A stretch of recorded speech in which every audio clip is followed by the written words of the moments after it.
Bonjour, bienvenue à tous dans votre émission Buzz Matinale, la chronique qui se passe du lundi au vendredi. Je suis toujours en compagnie avec Mohamed Sissi. Bonjour Mohamed Sissi. Bonjour. Comment tu vas? Très très bien, à merveille. Et la matinée, ça a été?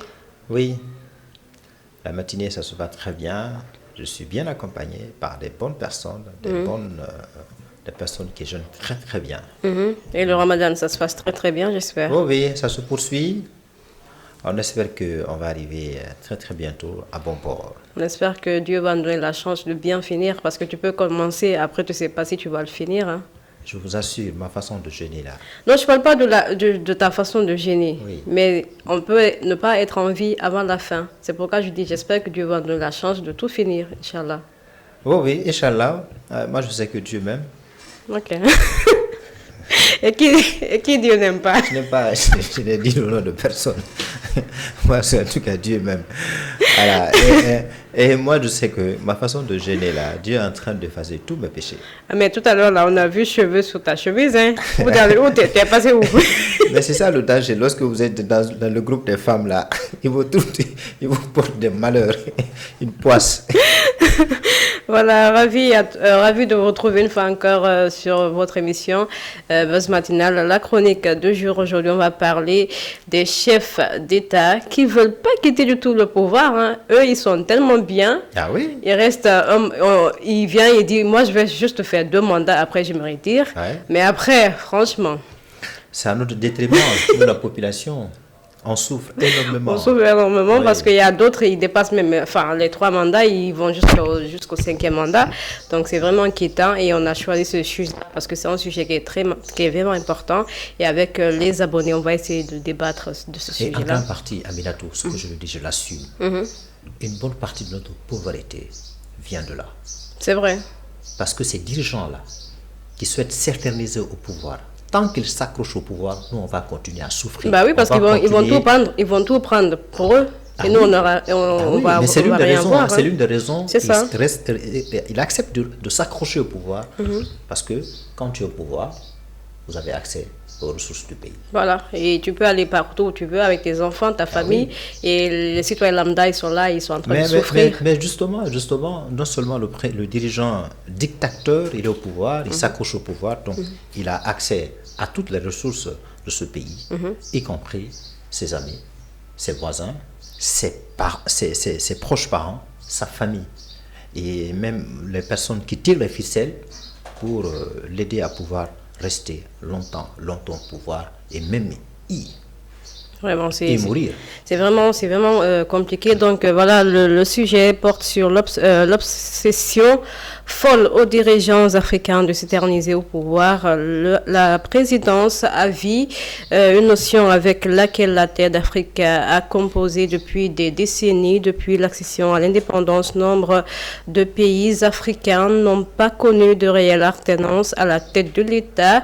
Des générations africaines sont nées, ont vécu et ont même quitté de ce monde sous la présidence d'un seul homme. Selon Jacques Toli, professeur de droit constitutionnel à l'université de Kinshasa, ce phénomène récurrent en terre d'Afrique s'explique par une certaine crainte de poursuite après leur règne ponctuel mais qu'est-ce que je raconte? Je vois que le ramadan, là, aujourd'hui, c'est chaud, hein? Ah oui, Ça commence à me taper, là. Qu'est-ce qui se passe? Vous Donc, êtes en conflit avec votre ton, votre accent, votre langue. Exactement. C'est très sérieux. Il faut Donc revenir voilà, sur terre. Hein. je vais revenir sur terre parce que je pense que j'étais dans l'avion, là. En tout cas, moi, ma tête ne se trouve pas dans le nuage. Je suis sur terre, je suis très lucide ce matin.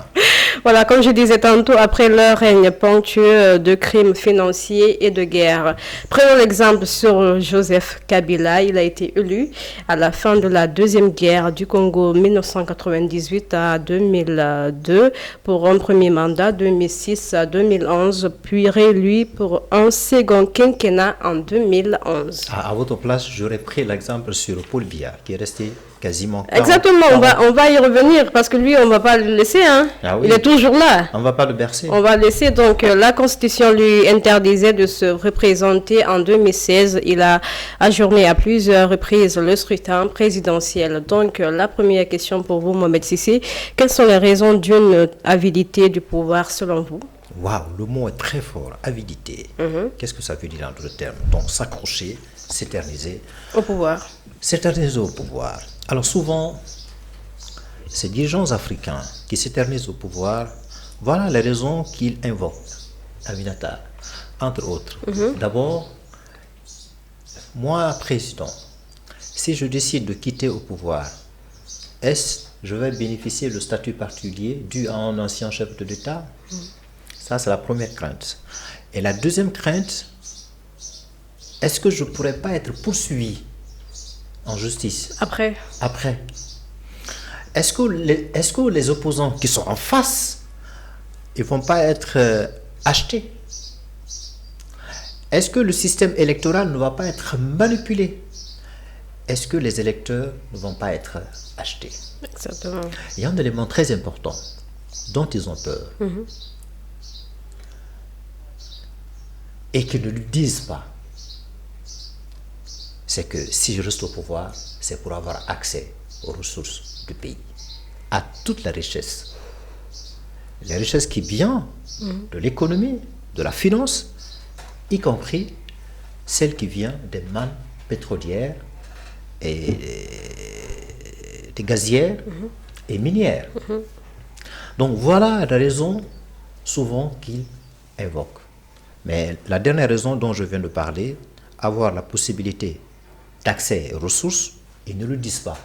C'est un disroche. Ils ne le disent jamais. Voilà, entre autres, les raisons qui poussent les chefs d'État africains, en particulier, de s'éterniser au pouvoir, de mourir au pouvoir, et ne quittent. C'est lorsque le peuple se rend compte et que cela provoque une révolution pour les évincer au pouvoir ou bien un coup d'État militaire. Mais je pense que qui les contraint à quitter le pouvoir. On va parler de la Guinée parce que quand Alpha Condé il est devenu président, quand il est venu il a fait son serment, il a dit que moi je vais juste faire ces 2 mandats normalement en Guinée. Donc après il a fait le 3e mandat. Selon vous, est-ce que moi je pense que c'est pas la population qui va les pousser à quitter. Moi je pense que c'est parce qu'ils ont peur de ce qui va revenir après. Tu vois? Alors, parce que lui-même, c'est qui l'a fait, qui l'a enlevé au pouvoir. C'est le coup d'État. Sinon, il n'allait même pas quitter. Ah oui, bien sûr. Voilà. Je pense que c'est pas parce que le peuple se lève pour qu'il quitte. Pour qu'il quitte. Moi, je pense que réellement, c'est parce qu'il a peur de ce qu'il a fait. Parce que durant son règne, il y a eu beaucoup de manifestations. Il y a eu beaucoup de gens qui ont été tués. Alors, Aminatou, vous êtes en train de poser une très bonne question.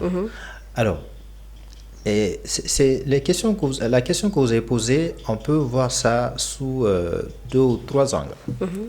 Alors, le premier angle, d'abord, posons-nous la question par rapport à nos institutions, que nos États se permettent de nous doter. Souvent, nos constitutions, j'allais dire, les dispositions qui s'y trouvent sont bien rédigées, malgré qu'ils soient inspirés, qu'on fait du mimétisme, inspiré de la constitution de l'Occident, surtout de la France. Mais les dispositions qui s'y trouvent, les actes qui s'y trouvent sont très bien. Et ça reflète les besoins sociaux, les besoins économiques de la population. Cependant, les chefs d'État ne trouvant pas leur intérêt dans les dispositions de cette constitution-là, se permet de faire une espèce de tripatouillage. Surtout l'article qui leur interdit de briguer un 3e mandat. Donc là, il se permet de faire sauter le verrou pour briguer un 3e mandat.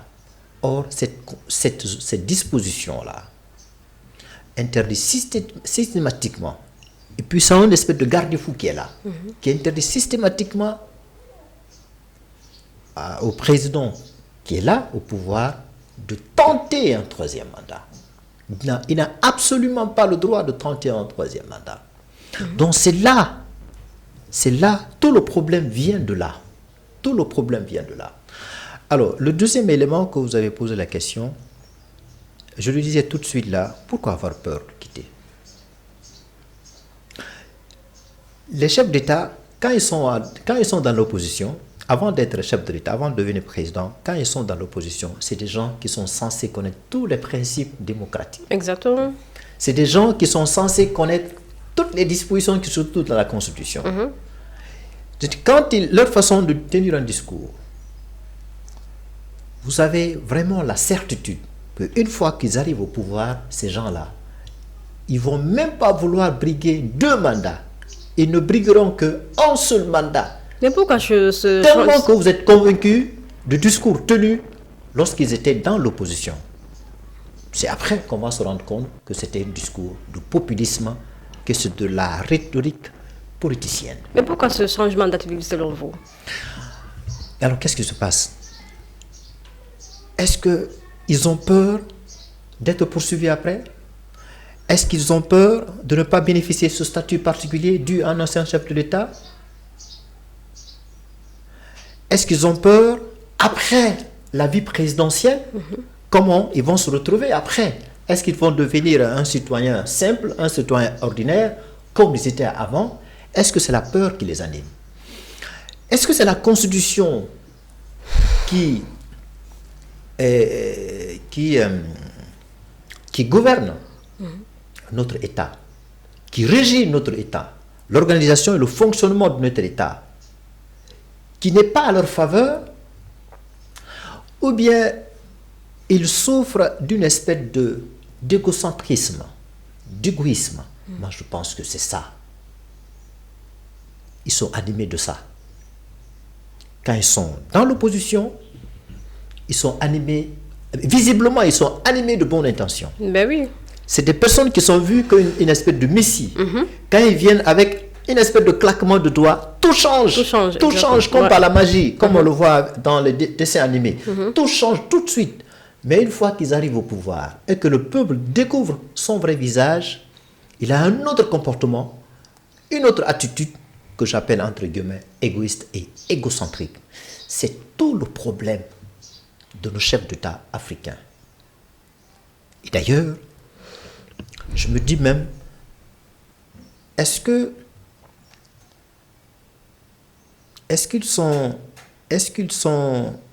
se rendent compte de l'inconvénient ou bien la dangerosité de vouloir trahir le contrat social que vous avez souscrit avant d'arriver au pouvoir?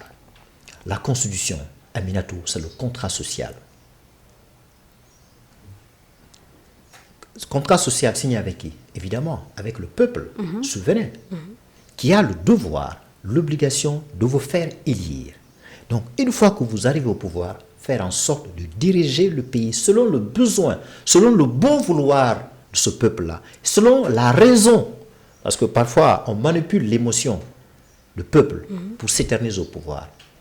Ils connaissent très bien ce que veulent le peuple-là, la raison, ce qu'ils veulent. Mais ils utilisent l'émotion en utilisant une espèce de subterfuge, des discours, des faux discours politiques, la rhétorique politicienne, le populisme, disais-je tout de suite, pour manipuler la conscience de ces paisibles populations africaines. Voilà, vous êtes toujours dans votre émission Buzz Matinale. Aujourd'hui, on parle des chefs d'État qui veulent pas du tout quitter le pouvoir. Ils veulent s'éterniser à vie. Donc, l'Afrique n'a pas besoin d'hommes forts, mais de fortes institutions lancées. L'ancien président des États-Unis s'agit bien de Barack Obama lors d'une visite officielle au Ghana le 11 juillet 2009. Aujourd'hui, cet appel de Obama est encore d'actualité, surtout dans les pays où les dirigeants s'imposent à la tête des pays avec 3, 4, voire 5 mandats. Que dit le protocole additionnel de la CEDEAO sur la bonne gouvernance et la démocratie? Alors, avant de répondre à ce protocole additionnel de la CEDEAO, vous avez entendu un président, un ancien président américain, Obama, et dit, on n'a pas besoin d'hommes forts, mais plutôt De force une institution forte. oui. Alors, je ne suis pas tout à fait d'accord avec lui. D'accord. Pourquoi? Pour avoir une institution forte, qui est-ce qui anime ces institutions? C'est évidemment les acteurs politiques. C'est pas les machines quand même, non? Ah oui, c'est les acteurs politiques. C'est Ouais. les acteurs politiques, les opposants, la société civile, et surtout les chefs d'État.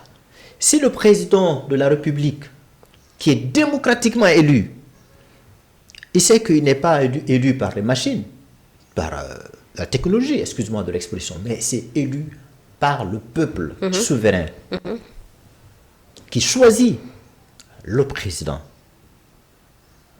librement dans la transparence via l'urne. Une fois que vous êtes élu, vous avez la responsabilité, voire l'obligation de respecter ce choix électoral qui a porté sur votre programme. Ce n'est pas votre personne qui est vue, mais c'est votre programme, votre vision. Exactement. Votre vision politique, économique, financière et votre vision diplomatique, votre politique étrangère. Donc voilà toutes ces raisons qui font que le peuple prend le risque de porter le choix sur vous. Et malheureusement, ce choix est souvent déçu par nos chefs de l'État. Alors je reviens sur la solidité de cette institution-là. Je le disais tout de suite. Qui est-ce qui doit solidifier? C'est le chef de l'État qui doit solidifier. Comment? De par son comportement. Le respect du contrat social qu'il a souscrit avant d'arriver au pouvoir. Surtout de se soumettre à la justice, d'accepter d'être justiciable comme tous ses concitoyens qui l'ont choisi. S'il commet une infraction, la haute trahison, qu'il accepte d'être poursuivi devant la haute cour de justice, devant laquelle un président, même étant en exercice de pouvoir, s'il commet la haute trahison, il doit être poursuivi devant cette justice-là.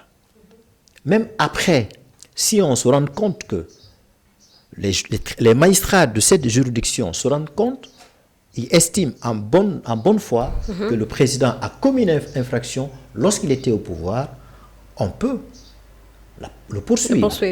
Soit engager sa responsabilité civile et sa responsabilité pénale. Donc, si ce mécanisme institutionnel, juridique, est respecté par le président lui-même, il va de soi, ces institutions-là vont être fortes, vont être ancrées, vont s'enliser. Et l'avantage de tout ça, vous savez, c'est quoi? C'est que celui qui va venir après, il n'aura aucun pouvoir, aucune capacité de faire vaciller ces institutions qui sont déjà solidifiées par le président précédent. Il va continuer, comme on le dit, l'État c'est la continuité. Il va continuer à faire prospérer ces institutions-là. Il va les innover. Mais le socle qui est là, il sait que le socle-là est intouchable. Parce que ça a été solidifié par le régime précédent. Donc, les citoyens ne vont pas le permettre. Les personnes ne vont pas le permettre de faire vaciller. Et les gardiens de la Constitution, comme on l'appelle, les chiens de garde, le Conseil constitutionnel ne va pas le permettre, comme on l'a vu sous le régime de Macky Sall. Macky Sall, il a utilisé une espèce de subterfuge. Il a tenu un dialogue national.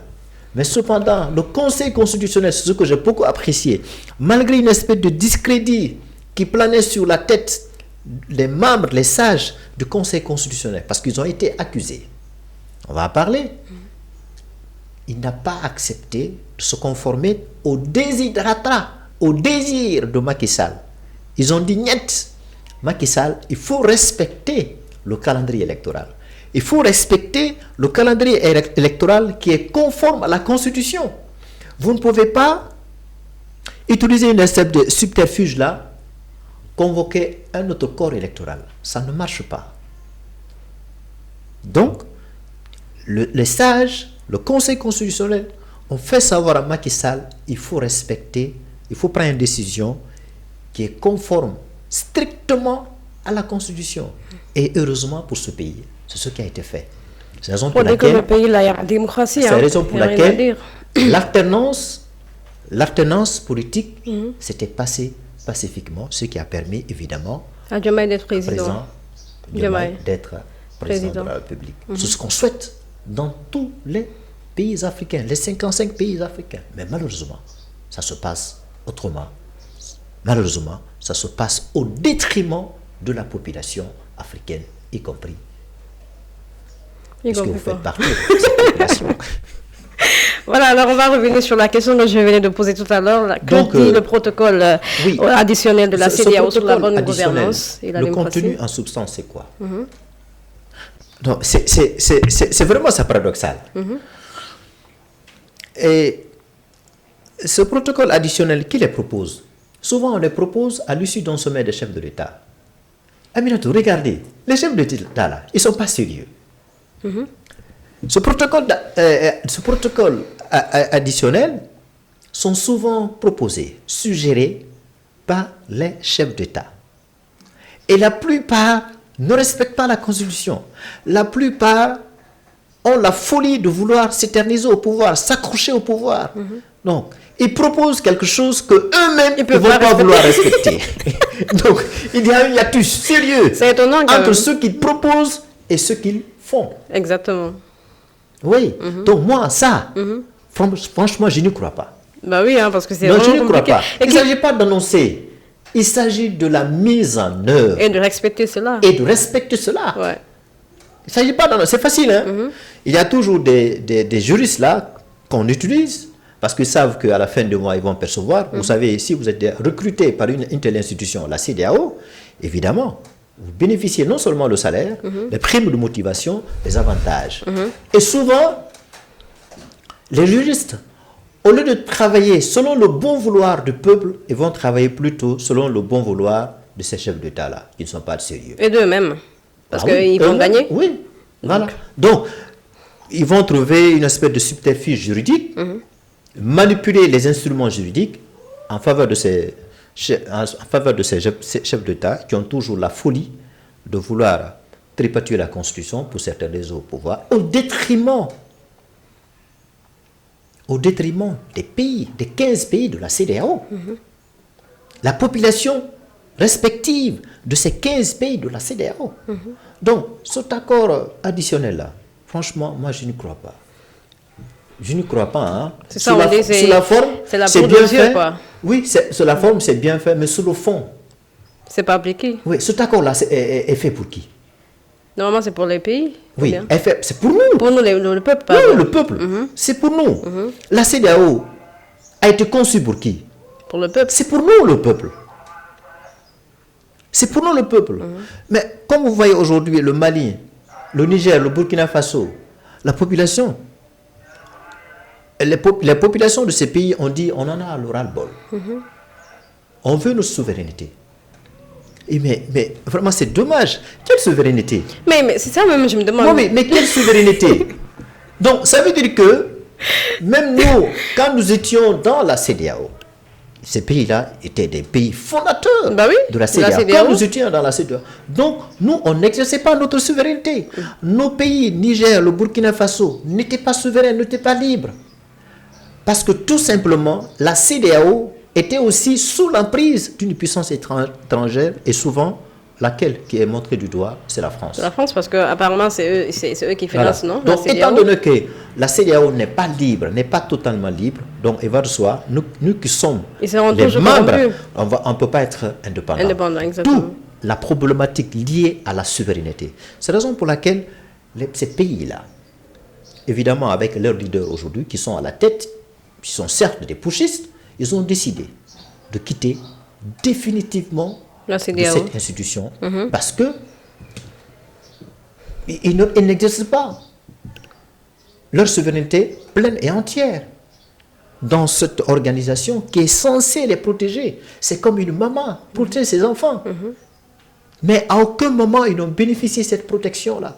Donc moi je pense que leur départ est en partie légitime est un parti légitime. Aujourd'hui, ils vont assumer. Aujourd'hui, il faut avoir la souveraineté militaire, logistique, économique et financière.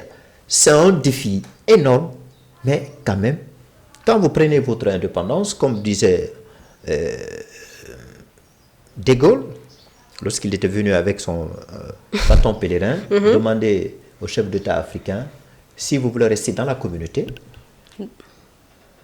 ou bien en ressortir, vous êtes libre. Mais si vous décidez de sortir complètement, vous ne pourrez pas rester dans la communauté, l'AEF, il faut assumer. Et ce qu'il a dit, c'est le discours particulier qu'il a tenu. Et en face du président Sékou Touré, Ahmed Sékou Touré, il dit, vous voulez prendre votre indépendance, mais il faut l'assumer. Il a assumé. Et on a pris notre indépendance. Et on a assumé.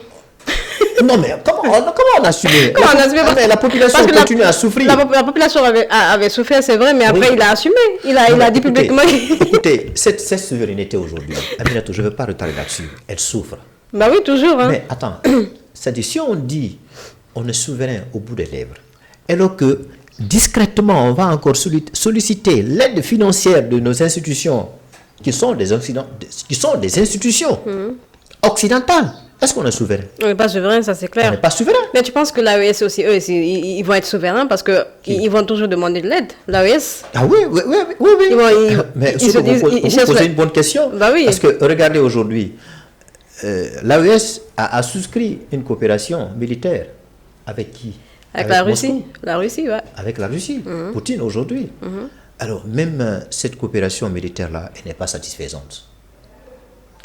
Pourquoi la Russie a-t-elle accepté cela?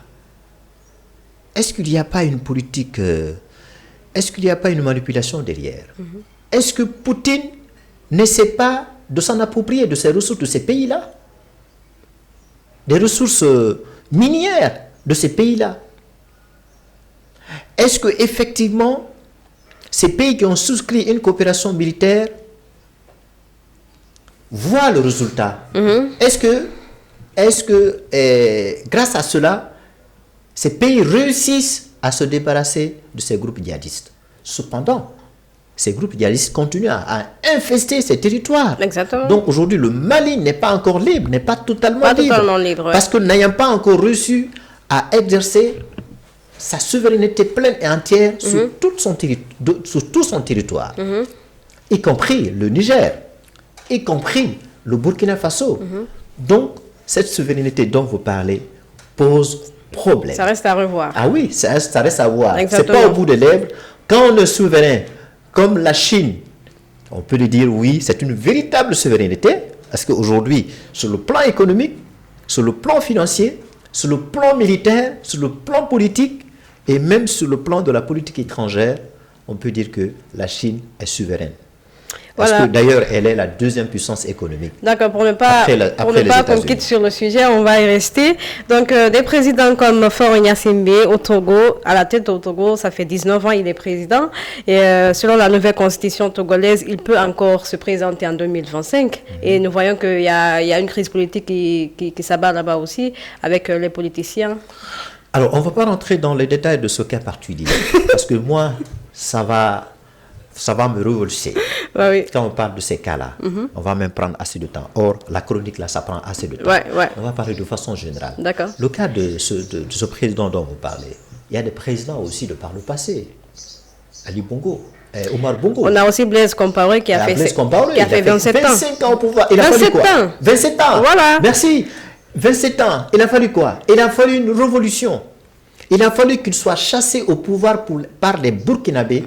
D'abord, quand il a été chassé, c'est malheureux, c'est dommage. Il avait même besoin, parce qu'il était vu comme une personne non grata dans son pays, où il a gouverné pendant 27 ans. Aujourd'hui, il se retrouve en Côte d'Ivoire. Quand il a été là-bas, à Ouattara, voilà, voici un autre président qui souhaite s'éterniser au pouvoir. Bah oui, il a donné un passeport diplomatique. Bah oui, c'est ça. Tu vois? Ce sont des corrompus, en fait. Il lui a donné un passeport diplomatique. Il vous dit, oui, mon frère, vous êtes bienvenu. Est-ce qu'un président comme ça, est-ce qu'on doit le recevoir? Vous savez où est-ce qu'on doit le recevoir? C'est devant le tribunal. Voilà, on va parler aussi de Paul Biya, plus de 40 à la tête de Cameroun. Et on a vu lors de Paul Biya, on va retarder un peu là-dessus. Vous savez, il a reçu... Non mais c'est humiliant, c'est pas sérieux. Non, c'est pas sérieux. Il a reçu 5 chefs d'État français. Depuis Mitterrand jusqu'à Emmanuel Macron. Il est là. Et les chefs d'État français là se sont succédés parce que eux ils ont respecté la tendance politique. Mais Paul Biya, le président camerounais, il est encore là. Toujours là. Il est encore là, un dinosaure politique. Il est encore là au pouvoir. Toujours. Hein? Vous savez quoi? Parce qu'il a encore accès aux ressources. D'accord. Lui et sa famille encore accès. Et son entourage, ses proches ont accès aux ressources. Alors moi, les raisons dont je viens de parler, tout cela, qu'il invoque, oui, un chef d'État a peur de quitter le pouvoir, parce que est-ce qu'il va bénéficier de son statut particulier? Est-ce qu'il va être poursuivi devant la justice? Non mais moi, ces questions-là ne sont pas légitimes. La seule et unique raison, de mon point de vue, c'est parce que tout simplement les chefs d'État là qui souhaitent s'accrocher au pouvoir longtemps, parce qu'ils ont accès à ces ressources. Mais ils n'ont pas, comment je vais dire ça, ils ont beaucoup acquis des ressources. Pourquoi ils veulent toujours continuer? C'est des personnes, des dirigeants qui sont insensibles. D'accord. Ils sont insensibles. D'accord. Mais tout le mal de l'Afrique, ça vient de là. Excusez-moi, mais tout le mal de l'Afrique, et le mal en particulier, c'est la misère qui s'enlise. C'est la pauvreté. On vit dans ça, la paupérisation. C'est tout le mal de ça. Imaginez le contraire. Si on veut voir le paradis, s'il est possible, sur cette terre-là, si ces gens acceptaient les chefs d'État africains qui ont caracolé à la tête des pays, s'ils acceptaient d'organiser une alternance politique, vous imaginez que la vie économique, la vie financière des Africains serait à ce niveau? Non. Regardez la misère. Regardez la crise humanitaire à la RDC. Et regardez ce qui s'est passé en Libye sous le régime de Kadhafi. Il a fallu une révolution pour écarter, pour chasser ces présidents-là. On a vu le printemps arabe en Tunisie, en Égypte. Et c'est dommage aujourd'hui, les chefs d'État même qui sont là ne prennent pas conscience. Les pays où se passe l'alternance politique, on les compte au bout des doigts. Peut-être le Sénégal, c'est un bel exemple. Et au Bénin, Mamadou Issoufou, il a décidé de partir. Et un bel exemple, vous savez c'est quel pays? Tu parles du Bénin? Le Bénin, oui, Mamadou Issoufou. C'est le Bénin? C'est pas le Niger ou... C'est le Bénin? Le Bénin? Non. Oui.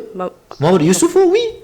Ok. Oui. Alors, celui qui a précédé, c'est pas le Bénin, c'est le Tchad, non? Non, c'est pas le Tchad. Ah bon? D'accord. Oui.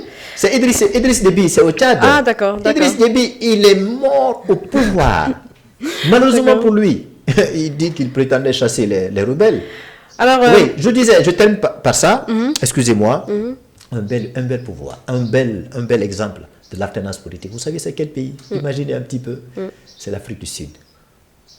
Nelson Mandela a pris le pouvoir en 1994, après sa sortie de la prison, après avoir fait 26 ans en prison. Il a été élu à la tête de ce pays, l'Afrique du Sud. Il a brigué qu'un seul mandat. Il a tenu sa parole. Ça, c'est même en dehors même de la constitution de l'Afrique du Sud. Il dit, moi, ma parole. Et regardez, la parole d'un chef de l'État est très sacrée. Il dit, je vais faire qu'un seul mandat. Et en effet, il a respecté sa parole. En 1994, il a fait un seul mandat. Il a terminé en 1999. Il est parti. Vous savez ce qu'il a dit? Il dit, je ne suis pas le seul fils de ce pays. Il y a d'autres qui pourraient faire comme moi ou plus que moi. Et à la fin de sa vie, il ne s'est pas inquiété. Hein? Il dit, est-ce que je vais bénéficier d'un statut particulier? Est-ce que je vais être poursuivi? Il a dévoué plutôt sa vie aux actions humanitaires. D'accord, Mohamed Sissi, on va aller plus vite. L'actualité oblige, parlons du président bissau-guinéen, dont le mandat s'est achevé le 27 février dernier, a annoncé sa candidature lundi 3 mars, en soulignant qu'il serait candidat. Cela ne fait l'ombre d'aucun doute et réitère qu'il va gagner. Il a même renvoyé la CEDEAO. Vous vous rappelez? Il s'agit bien Vous savez, excuse-moi, mais il ne faut pas rire, c'est un clown. C'est un président clown. D'accord. Et quand il est arrivé au pouvoir, fraîchement arrivé au pouvoir, moi je ne peux même pas mettre sur le compte de son inexpérience sur les affaires de l'État. Voilà quelqu'un qui a tenu une promesse à sa population. Parce que là, il dit oui, je vais arriver au pouvoir, je vais avoir accès à toutes les ressources de ce pays-là. Un petit pays. Ouais, c'est un petit Un pays. très petit pays. Il dit je vais briguer un seul mandat. Il dit, je vais briguer un seul mandat. Et d'ailleurs, mon épouse m'en a conseillé. Je vais briguer un seul mandat. Maintenant, après 5 ans, mais il souhaite faire un deuxième mandat. Et au moment de la tenue de l'élection qui lui a permis de devenir président en Guinée-Bissau, vous savez, qui lui a permis pour que cela soit possible? C'était la CEDEAO. La CEDEAO a dit, c'est Mbalo qui a remporté les élections. Et aujourd'hui, ce clown se permet de chasser la CEDEAO. Bah oui. Mais non, tout le monde est libre de chasser la CEDEAO, sauf lui. D'accord. Parce que la CEDEAO lui a tendu la perche au moment où il en avait besoin. La CEDEAO l'a aidé à rester au pouvoir. Et lorsqu'il a raté le coup d'État, qui est intervenu? CEDEAO est sorti de sa coquille pour dénoncer ce coup d'État-là. Maintenant, aujourd'hui, puisque le pouvoir est monté dans sa tête-là, il se permet de chasser. Non, oui, CEDEAO, on la critique, mais de là à renvoyer, à congédier, entre guillemets, une telle institution, je trouve ça irresponsable. C'est un manque de respect. Oui, je trouve ça irresponsable. Alors, probablement, certains disent que, puisqu'il a fait une visite à Moscou, en Russie, je ne sais pas si Poutine l'aurait conseillé à faire face, à affronter ou bien à refuser la décision de la CEDEAO, parce que qui renonce à la décision de la CEDEAO, ipso facto, vous renoncez à la décision de la France. Oui, parce que pour Poutine et pour Mbalo, c'est des impérialistes. Et des impérialistes, donc, qui veulent toujours imposer leur dictat. La France souhaite toujours à ce que ces pays africains-là restent dans le précaré, veut à aucun moment, pour aucune raison, partager ce précaré-là où se trouvent ces colonies avec la Russie. Vous savez, la Russie vient petit à petit à grignoter cela. Voilà, il veut récupérer ce précaré-là, en faire ça le sien. C'est ce que la France... Donc, c'est une question de la géopolitique. Ça, c'est entre eux. Mais pour le cas de Mbalo, franchement, je pense que, de mon point de vue, il essaye de revoir sa copie. Parce que le jour où il va avoir des problèmes, je ne sais pas qui va le porter, secours. C'est pas le Moscou, hein, parce que le Moscou est là que pour son intérêt. Regardez ce qui se passe ici, sur la scène de la géopolitique entre l'Ukraine et Poutine. Il ne veut pas du tout lâcher prise. Hein. Il est en train même de manipuler Donald Trump pour arriver à ses fins. On va parler sur ça parce que nous parlons des chefs d'État qui veulent quitter le pouvoir. Donc, on va souligner un peu aussi des transitions qui n'en finissent pas. Nous avons le cas de la Guinée. La fin qui était prévue le 31 décembre 2024 a été prolongée jusqu'en 2025 avec une promesse d'organiser toutes les élections. Il y a aussi le Mali, le Niger, le Burkina. Comment éviter ces situations? Alors, comment éviter? Peut-être on va terminer par ça. Mais comment on en est arrivé là? C'est parce que les chefs d'État dont vient on parler, qui souhaitent s'éterniser au pouvoir, s'accrocher au pouvoir, ont décidé de trépatuer la Constitution. Maintenant, pour les investir au pouvoir, soit une révolution populaire, une insurrection, pour les chasser au pouvoir, ou bien un coup d'État. Un coup d'État. Donc, c'est cette option qui a été faite, le coup d'État. Malheureusement, aujourd'hui, en principe, un militaire doit rester dans la caserne. En principe, si le pays réussit à se doter d'une bonne institution, d'une bonne constitution, un militaire n'ose même pas jeter un coup d'œil sur ce que fait un président, à plus forte raison, d'oser l'évincer au pouvoir. Donc, si on en est arrivé là aujourd'hui, c'est parce que les chefs d'État n'ont pas respecté les contrats qu'ils ont souscrits avec la population. Ils oublient toujours le serment qu'ils ont prêté. C'est un faux serment. Moi, je ne crois pas. Bah oui, il lève la main, mais au fond, de respecter et de faire respecter la Constitution. Oui. Et si je viole la Constitution, je ne sais pas que la loi s'abat. Oui, que la loi s'abat sur moi. Non, c'est la malédiction qui va s'abattre sur Non, mais vous savez la malédiction, je n'exagère pas. Hein. Vous savez la malédiction, c'est quoi? C'est que c'est l'insurrection. C'est eux-mêmes qui attirent l'insurrection. C'est ça la malédiction. Regardez le cas de Alpha Condé. Il dit, de respecter la Constitution et de faire respecter. Si je viole la Constitution, alors, c'est que la malédiction. Donc, la malédiction, c'est l'insurrection. Et la dernière malédiction, c'était un coup d'État. Et la dernière malédiction, c'était un coup d'État. Non, mais c'est des véritables clowns. C'est pourquoi on dit. Ça ne peut pas. Ça peut amuser, mais franchement, sérieusement, c'est eux-mêmes qui attisent. Comme une espèce de foudre. C'est eux-mêmes. C'est pas nous, hein. C'est eux-mêmes. Parce qu'ils sont égoïstes. C'est des personnes de mauvaise foi. C'est eux-mêmes qui attirent cette espèce de foudre-là sur eux. Oui, donc, la transition aujourd'hui, normalement, on devrait assister à la transition civile. C'est-à-dire, le président, après, soit en vacances de pouvoir. Vacances de pouvoir, si le président est décédé, ou bien le président est malade, ou bien il est capturé, comme Poutine veut le faire, il veut capturer Zelensky aujourd'hui. Dans ce cas-là, c'est le président de l'Assemblée qui doit assurer l'intérim. Et celui-là ne va pas participer aux élections. Il va organiser. L'élection va se tenir sous son contrôle.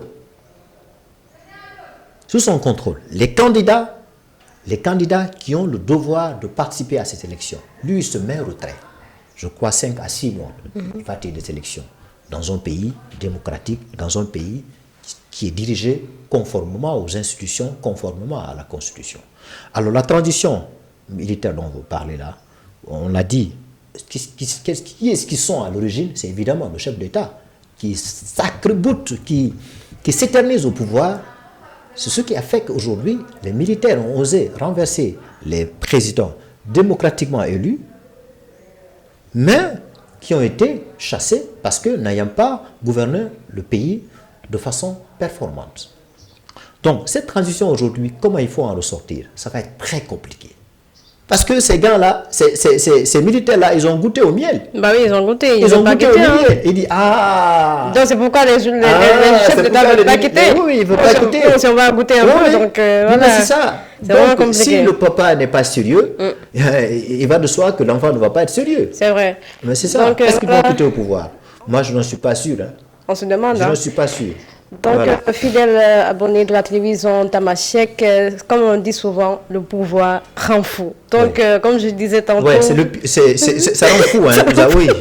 Voilà, on a mais en réalité, ça ne doit pas rendre fou. Normalement, oui. Ça, oui. Mais pour quelqu'un qui est lucide, ça ne rend pas fou. Comme Nelson Mandela, il a été un président lucide. Exactement. Mais par contre, les autres là, ça les rend fous parce qu'ils sont déjà fous. D'accord. Voilà. Alors, donc, on espère que le Sénégal va servir un bel exemple. Non, le Sénégal, il sert toujours, parce qu'on l'a vu depuis...